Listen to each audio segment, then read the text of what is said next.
Il est 19h45, bonsoir et bienvenue dans ce journal. À quelques jours de la rentrée des classes, élèves, parents et enseignants s'activent pour une bonne reprise des classes. Comment s'organise-t-il? Les précisions dans cette édition. C'est un cancer du sang encore méconnu, mais qui peut survenir à tout âge et toucher tout le monde. Ce 15 septembre est une journée dédiée au lymphome et à la sensibilisation du public pour faire connaître la pathologie. Elle constitue une pratique à risque. L'addiction au make-up à long terme cause des préjudices à la peau. Comment s'y prendre pour ne pas endommager l'épiderme tout en se maquillant? C'est à découvrir dans ce journal.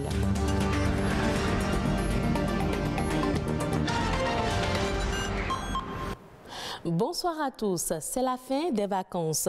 Le 19 septembre 2022, les apprenants vont reprendre le chemin de l'école. À quelques jours de cette date butoir, chacun s'organise à sa manière pour assurer une bonne reprise des cours dans de bonnes conditions. Comment parents, enseignants se préparent-ils pour la rentrée scolaire 2022-2023?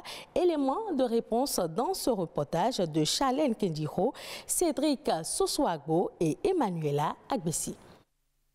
En cette veille de la rentrée des classes, l'effervescence observée généralement n'est pas au rendez-vous. À Cotonou et environ, les stands de vente de sacs, de cahiers et de manuels scolaires sont encore vides. Il n'y a pas beaucoup d'affluence, on ne vend pas.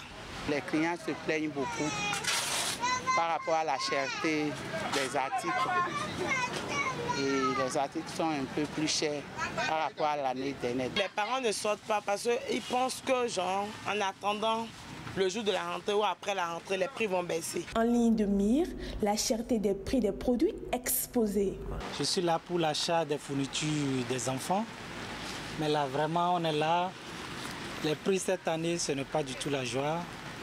Et on ne sait pas si on pourra même s'en sortir. Mais si certains se plaignent des prix, d'autres par contre se disent prêts. Je suis déjà prêt à acheter toutes les fournitures scolaires à mes enfants. J'ai déjà cousu les kakis, confectionné, en tout cas tout est prêt. Loin des lieux de vente, c'est déjà la pré-rentrée dans certains établissements. Est-ce que dans ces conditions-là, vous avez le problème de suivi scolaire à mettre à exécution? L'enfant est laissé pour compte. Ici, à l'école primaire publique Sainte-Rita, se tient une réunion entre les parents d'élèves et le corps enseignant. Il est question de poser les jalons d'une année scolaire apaisée. Entre nettoyage, conseils aux parents d'élèves pour le suivi de leurs enfants, tout y passe. Nous souhaitons que les parents viennent nombreux nous aider à bien mettre au propre le complexe, pour ne pas dire l'école, et les abords immédiats. Et le lundi, nous aurons la facilité de commencer effectivement le travail pédagogique et autres. Les parents doivent déjà être en possession des fournitures scolaires, des emplois du temps et déjà se préparer pour revenir ici le lundi. Et lundi, nous devons commencer par travailler dans les classes. Voilà qui donne le ton d'une bonne reprise des classes ce lundi 19 septembre.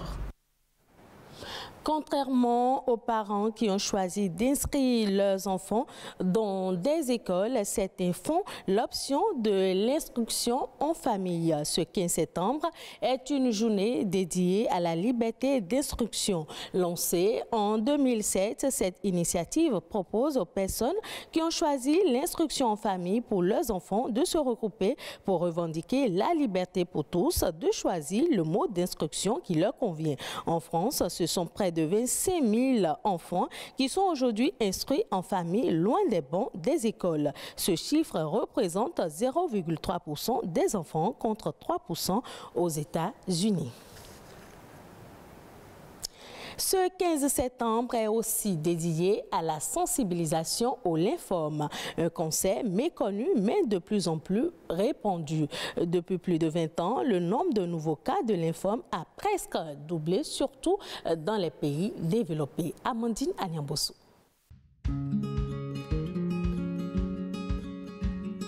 Un lymphome est un cancer du sang qui touche le système lymphatique. Méconnu, le lymphome est le 5e cancer le plus fréquent chez l'adulte. C'est également le premier cancer chez l'adolescent et le jeune adulte. Cette tumeur cancéreuse se développe dans différents organes contenant du tissu lymphoïde et notamment les ganglions lymphatiques, les amygdales, la muqueuse de l'intestin grêle, la rate, le foie, la moelle osseuse, les poumons et le thymus. Il existe 2 types de lymphomes. Le lymphome hodgkinien, également appelé maladie de Hodgkin, et le lymphome non hodgkinien. Le lymphome a la particularité de pouvoir se déclarer à tous les âges de la vie, mais c'est après 50 ans que les lymphomes surviennent le plus souvent. Ces causes demeurent encore obscures, toutefois, certains facteurs de risque sont retenus. Les expositions aux pesticides, aux solvants organiques et aux poussières de bois sont suspectées dans l'augmentation des risques de lymphome.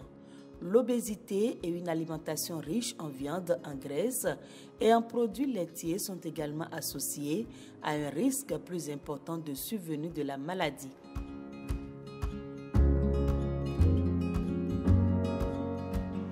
Les symptômes sont principalement des inflammations des ganglions lymphatiques, un gonflement indolore des ganglions au cou, aux aisselles ou à l'aine, des signes respiratoires ou abdominaux par compression d'adénopathie profonde, des sueurs nocturnes, de la fièvre ainsi qu'une perte de poids plus rarement.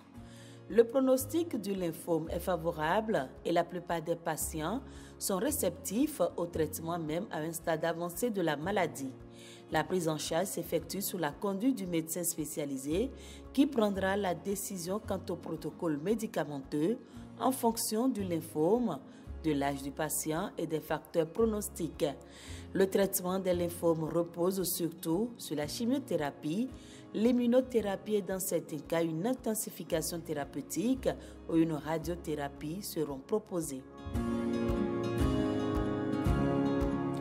Il n'est pas réellement possible de prévenir l'apparition d'un lymphome. Comme pour tous les autres cancers, un mode de vie sain est recommandé.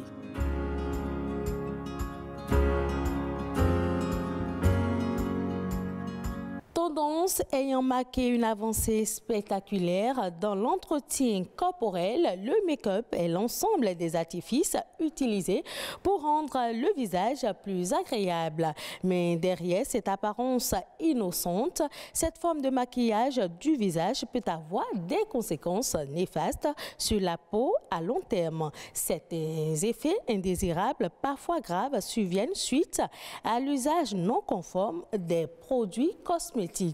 Suivons Alessandra Joton qui a fait une incursion dans un salon de make-up. Un visage radieux, au contour relevé. Le secret, le maquillage. Voici qui donne le sourire et qui rehausse l'estime de soi.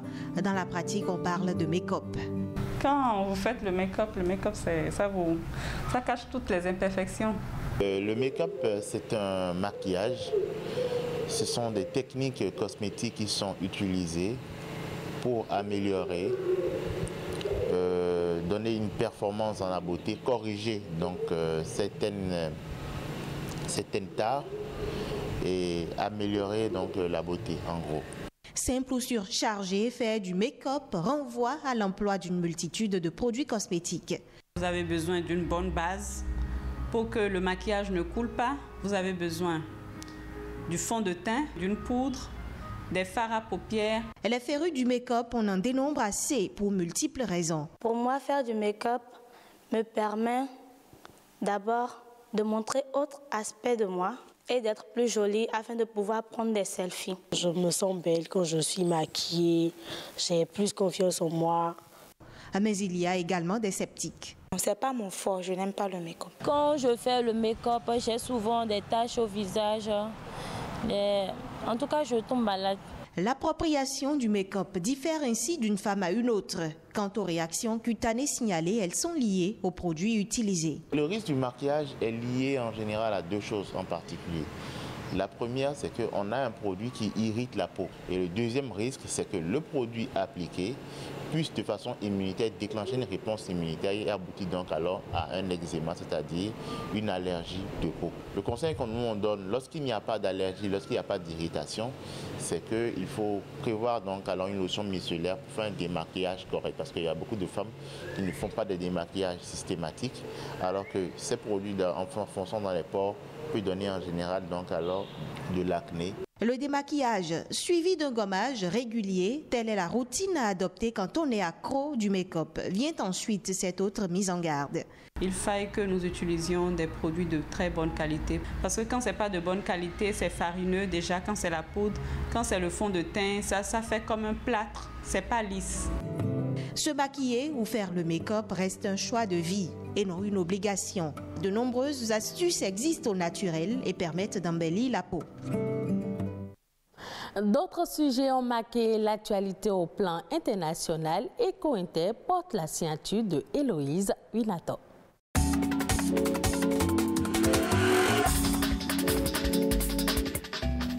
La guerre en Ukraine fait réfléchir autrement les dirigeants du monde. L'Europe veut réduire sa dépendance aux terres rares et au lithium. Elle veut constituer des réserves stratégiques pour éviter les ruptures d'approvisionnement. Ces matières premières sont nécessaires à la fabrication des batteries et puces électroniques, d'écrans d'ordinateurs et de smartphones, mais aussi d'équipements militaires ou d'éoliennes. Au regard de l'incessante demande, les besoins de l'UE en terres rares vont être multipliés par 5 d'ici 2030 et ceux en lithium s'envolent avec l'électrification de l'économie. La Chine contrôle en effet la quasi-totalité du marché mondial, 90% des terres rares et 60% du lithium. L'Inde, elle, se préserve et interdit l'exportation des brisures de riz et instaure une taxe de 20% sur d'autres variétés. La décision indienne a fait monter les prix de 10 à 15 $ la tonne, notamment en Thaïlande et au Vietnam. L'Inde est le premier exportateur mondial de riz devant les deux autres que sont la Thaïlande et le Vietnam. Une légère hausse qui ne sera pas sans conséquence sur le marché mondial. Et dans ce contexte, le FMI envisage la création d'un guichet dédié aux aides d'urgence aux pays touchés par la crise alimentaire. La hausse des prix a provoqué des pénuries et augmenté l'insécurité alimentaire dans plusieurs pays, notamment ceux d'Afrique. Ils pourront emprunter jusqu'à 50% supplémentaires de leur quote-part au FMI dans le cadre de l'instrument de financement rapide. Le Fonds monétaire international a déjà prêté plus de 268 milliards de dollars à 93 pays, soit de plus de 175 000 milliards de francs CFA depuis le début de la pandémie de Covid-19 et de la guerre en Ukraine. Enfin, les Britanniques rendent un dernier hommage à leur reine au palais de Westminster depuis ce mercredi. Des centaines de milliers de personnes attendent de s'incliner devant la dépouille de la reine Elisabeth II, une foule qui s'étend sur 4 kilomètres. Mais au-delà du chagrin, c'est tout un business florissant pour l'économie britannique. La vente des fleurs et autres objets à l'effigie de la reine s'envole. Les économistes estiment que la couronne rapporte bien plus à l'ensemble de l'économie britannique qu'elle ne coûte aux contribuables.